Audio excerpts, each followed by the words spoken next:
इदं सुरूपं तथा वा कलत्रं यशश्चारुचित्र धनं मेरुतुल्यम्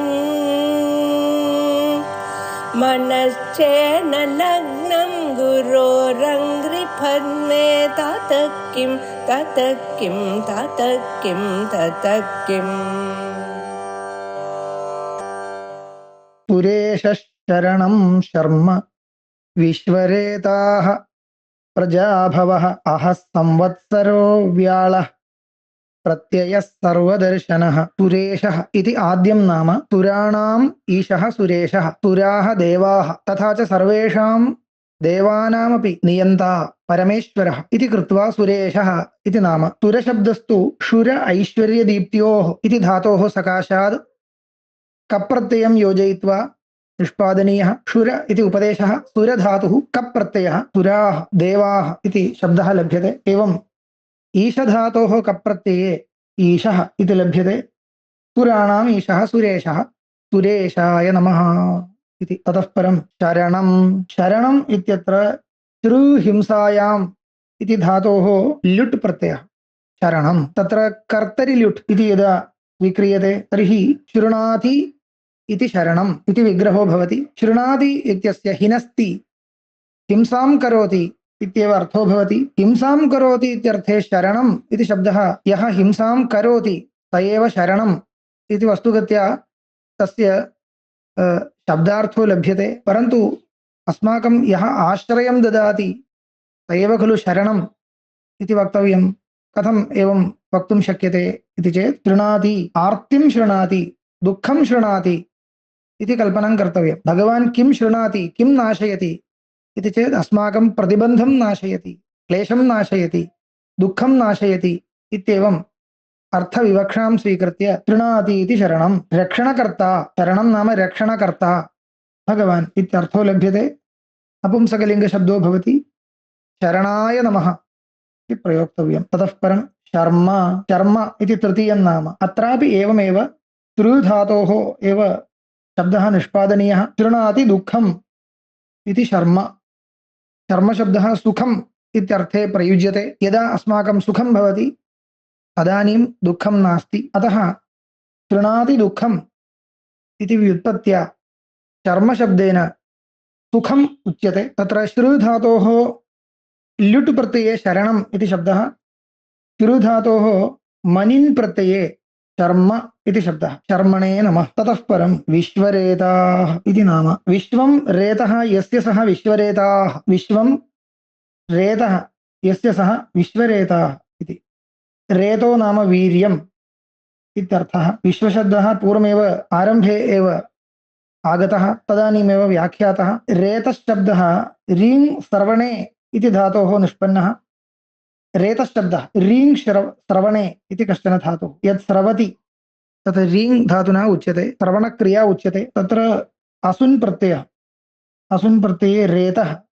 इति लभ्यते वीर्यम् इत्यर्थो भवति विश्वस्य सर्वस्यापि वीर्यं यत्र निक्षिप्तं वर्तते सः भगवान् विश्वरेताः भवति तकारान्तशब्दः इति कृत्वा विश्वरेतसे नमः इति प्रयोक्तव्यं ततः परं प्रजाभवः प्रपूर्वक जनधातोः डप् प्रत्यये प्रजाः प्रजानां भवः प्रजाभवः प्रजाभवाय नमः भवन्त्यस्मादिति भवः यस्मात् यस्य सकाशात् सर्वमिदं भवति सर्वाणि भूतानि भवन्ति सर्वजगत्कारणभूतः सः भगवान् भवः इत्युच्यते तर्हि प्रजानां प्रभवस्थानं प्रजानां कारणम् इति प्रजाभवशब्दस्य अर्थो लभ्यते प्रजाभवाय नमः इति प्रयोगश्च भवति अहः इति ततः परं नाम अहः ओहाक् त्यागे इति त्यागार्थकः कश्चन धातुः वर्तते हा धातुः त्यागार्थकः जहाति इति तस्य रूपं त्यजति इत्यर्थः न जहाति इति अहः यः न जहाति सः अहः इत्युच्यते किं न जहाति इति अस्माभिः स्वयमेव योजनीयं प्रकाशं न जहाति इति स्वप्रकाशस्वरूपः लोके तस्य शब्दस्य प्रयोगः कथं वर्तते इति दृष्ट्वा विवक्षा आनेतव्या तर्हि प्रकाशं न जहाति इति स्वीकुर्मः प्रकाशस्वरूपः भगवान् अहः इत्युच्यते प्रकाशस्वरूपः इति अहः शब्दस्य अर्थो भवति अयं कनिन् प्रत्ययान्त शब्दः, कनिन् प्रत्ययान्त शब्दः अह्ने नमः उपपदसमासं कृत्वा अह्ने नमः इति नञ् समासं कृत्वा चतुर्थी विभक्तौ अह्ने नमः इति प्रयोक्तव्यं। तदनन्तरं संवत्सरः, संवत्सरः, संवत्सरो नाम अब्धः, वर्षशब्देनापि अस्माभिः तदेव लोके प्रसिद्धं वर्षशब्दः प्रसिद्धः। एकस्मिन् वर्षे, एकस्मिन् संवत्सरे इत्यादि लोके प्रयोगाः भवन्ति। संवसन्ति अस्मिन् इति संवत्सरः, अस्मिन् संवसन्ति ऋतवः, अस्मिन् इति संवत्सरः। भगवान् विष्णुः सकलकालात्मकः इत्येवम् उपचारपूर्वकं संवत्सरशब्दः भगवतः विशेषणत्वेन प्रयुज्यते। तत्र वसनिवासे इति मूलधातुः, वसनिवासे निवासार्थकः वसधातुः, तत्र सम् इत्युपसर्गं योजयित्वा तं वस इत्यस्मात् सरन् प्रत्ययः, तत्र कश्चित् तकारश्च भवति, संवत्सरः मध्ये तकारः आगच्छति, संवत्सरः इति शब्दः निष्पद्यते। संवत्सराय नमः इति चतुर्थ्यन्तं प्रयोक्तुं शक्यते। ततः परं व्याळः इति, व्याळः, व्याळशब्दस्य लोकप्रसिद्धः अर्थः भुजङ्गमः, भुजङ्गः, सर्पः इति।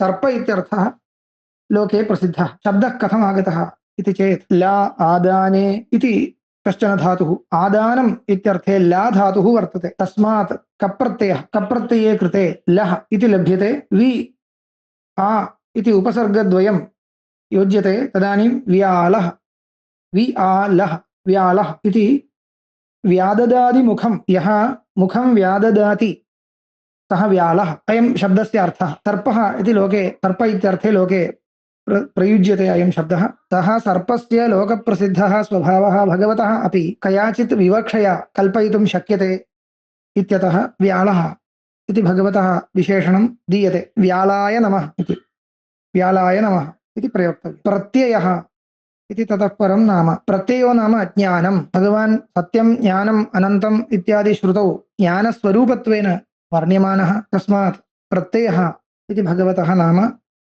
कीर्त्यते। प्रति पूर्वकात् इण् धातोः एरच् प्रत्ययः, एरच् प्रत्यये प्रत्ययः इति शब्दो लभ्यते। इण् धातुः गत्यर्थकधातुः, गत्यर्थकाः सर्वेपि धातवः ज्ञानार्थकाश्च भवन्ति, इण् धातुरपि ज्ञानार्थको भवति। अत्र एरच् प्रत्यये कृते प्रत्ययः इति शब्दो लभ्यते। प्रत्ययाय नमः इति चतुर्थ्यन्तं रूपं प्रयोक्तव्यं। ततः सर्वदर्शनः, तुर् धातोः वन् प्रत्यये सर्वः इति शब्दः, सकलम् इति सर्वशब्दस्य अर्थः। सर्वाणि दर्शनानि यस्य सः सर्वदर्शनः, सर्वैरपि दर्शनैः, दर्शनानि इति अनेकानि दर्शनानि अस्माकं सन्ति, मोक्षशास्त्राणि वर्तन्ते, तैः सर्वैरपि दर्शनैः यः दृश्यः, यः साक्षात्कर्तव्यत्वेन प्रतिपाद्यते आस्तिकैः दर्शनैः, सः भवति भगवान् इत्येवं सर्वाणि दर्शनानि यस्य सः सर्वदर्शनः इति नाम भगवतः सम्भवति। सर्वदर्शनाय नमः इति चतुर्थी प्रयोगः